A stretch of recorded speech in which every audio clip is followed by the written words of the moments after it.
प्रणाम नमस्कार, कैसन बानी लोगिन। तो आज हम बनाए बिल्कुल होटल जैसन अंडा करी के रेसिपी, जौना के केहू भी बना सकता। बहुत ही सिंपल रेसिपी बटे और ये बहुत ही स्वादिष्ट चटपटा होखेला। तो बिल्कुल होटल जैसन अंडा करी के रेसिपी चली लोगिन बनावल शुरू कइल जाओ। एकरा के केहू भी बना सकता, बहुत ही सिंपल बटे। तो चली लोगिन बनावल जाओ। तो अंडा करी बनावेला यहाँ पे देखी लोगिन ई 2 गो टमाटर काट के ले लेले बानी, 2 गो प्याज ह, थोड़ा सा लहसुन छील लेले बानी आ ई थोड़ा सा धनिया के पत्ता ह। तो धनिया के पत्ता थोड़ा बड़े बड़े कट ले बानी, काहे कि एकरा के पीसे के बा। ई 4 गो हरियरका मरचा ह, मरचा कम चाहे ज़्यादा अपने हिसाब से कर सकत बानी लो। यही में लहसुन जौन छील ले बानी एकरा के डाल देहल जाई आ ई थोड़ा सा अदरक के टुकड़ा बा, ये सब के बढ़िया से पीस लेहल जाई। ई देखी लोगिन तो ई पिसा गइल बा। एकरा के दूसरा बर्तन में निकाल के इमे टमाटरो पीस लेहल जाई। तो देखी लोगिन दोनों सामान पिसा गइल बा। अब यहाँ पे ई उसनल अंडा ह, माने बॉयल अंडा। तो एकरा के ऐसे कांटा चम्मच से में छेद कर लेहल जाई, ऐसे मसाला जौन बा अंदर तक जाई। तो चली लोगिन अब एकरा के फ्राई कइल जाओ। तो अंडा फ्राई करला ई देखी लोगिन पतीला चूल्हा पे चढ़ा लेले बानी। अब एमे डलाइला सरसों के तेल और वो तेल जौन बा बढ़िया से गर्म हो चुकल बा। तो एमे अपना हाथ के ऐसे बचावते हुए एक एक करके अंडा डाल देहल जाई। तो देखी लोगिन सब अंडा डाल देले बानी। अब एकरा के बढ़िया से फ्राई कइल जाई। ई देखी लोगिन बिल्कुल ए तरह अंडा जौन बा चारों ओरी से एकदम बढ़िया से फ्राई हो चुकल बा। एकर कलर देखी लोगिन कितना बढ़िया आइल बाटे। तो ई अंडा जौन बा एकदम फुल फ्राई भइल बा। रउआ लोगिन एकरा के हाफ फ्राई भी कर सकतानी लोगिन, माने हल्का सा फ्राई कर सकतानी लोगिन। ई देखी लोगिन तो अंडा के बढ़िया से फ्राई कर लेले बानी। अब ई जौन तेल बचल बा यही में अंडा करी बनावल जाई। तो अब यही में हम ई एगो तेजपत्ता डाल देनी है आ ई 2 गो सूखा हल्का मरचा है आ ई थोड़ा सा जीरा और वो 2 गो छोटा छोटा दालचीनी के टुकड़ा बा।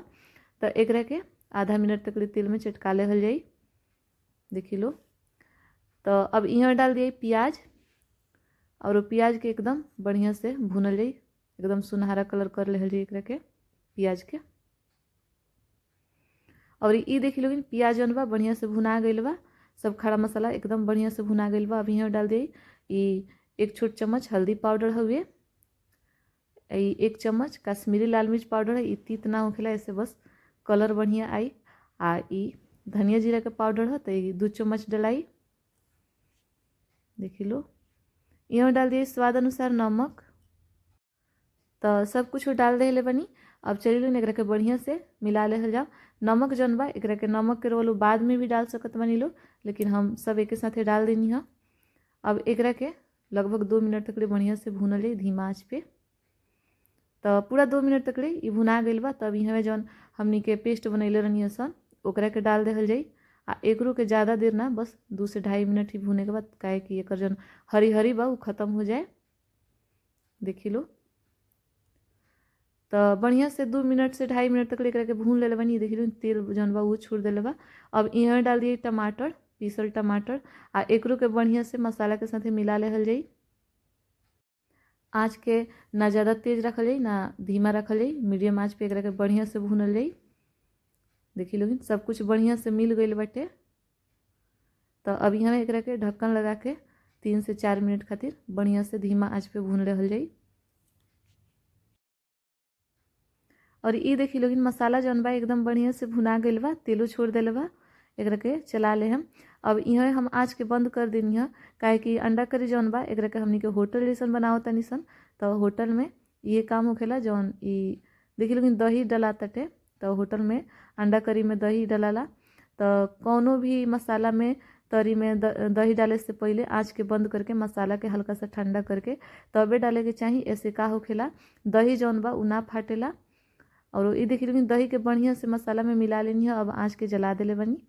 देखी लो अब यहाँ ढक के एकरा के 2.5 से 3 मिनट तक एकदम धीमा आँच पे भून लेहल जाई।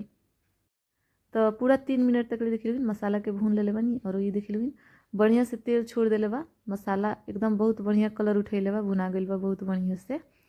तो अब यहाँ का कैली पानी डाल देहल जाई। तो ये नॉर्मल पानी बा, रउआ लोग गर्म पानी भी डाल सकत बानी लो।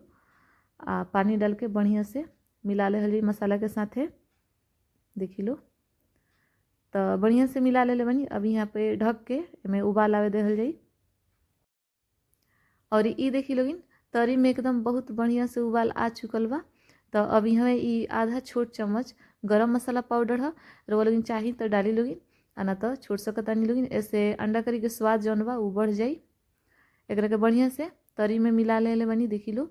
अब यहाँ का कइल जाई, अंडा जौन फ्राई करके रखले बनी सन ओकरा के एक एक करके डाल देहल जाई। ये देखी लोगिन। तो सब अंडा के यहाँ पे डाल देहल जाई आ एकरा के बढ़िया से मिला लेहल जाई। ये देखी लो। अब का कइल जाई कि ढक्कन लगा के एकरा के 5 मिनट तक ले एकदम मीडियम आंच पे एकरा के पाके देहल जाई, ताकि मसाला के जौन फ्लेवर बा एकदम अंडा के अंदर चल जाए। देखी लो। तो पूरा 5 मिनट हो गइल बा और आँच के बंद कर देले बानी। ई देखी लोगिन अंडा करी जौन बा एकदम होटल जैसन अंडा करी बन के तैयारी बा। ई देखी लोगिन कितना बढ़िया दिख रहल बाटे। और एकर तरी देखी लोगिन एकदम लौकता ना होटल जैसन। तो वो लोगिन देखबे कनी लोगिन कि ई अंडा करी बनावल कितना आसान बाटे आ कितना बढ़िया ई बन के तैयारी भइल बा। काफ़ी स्वादिष्ट होखेला। रो लोगिन देखिए सकत बानी कितना बढ़िया ई दिख रहल बा, बिल्कुल होटल जैसे। तो अब यहाँ डलाई धनिया पत्ता आ एकरा के मिला लेहल जाई। तो एक बार हमरा तरीका से एकदम होटल जैसन अंडा करी के रेसिपी जौन ई बा एकरा के बना के ट्राई जरूर करेम लोगिन।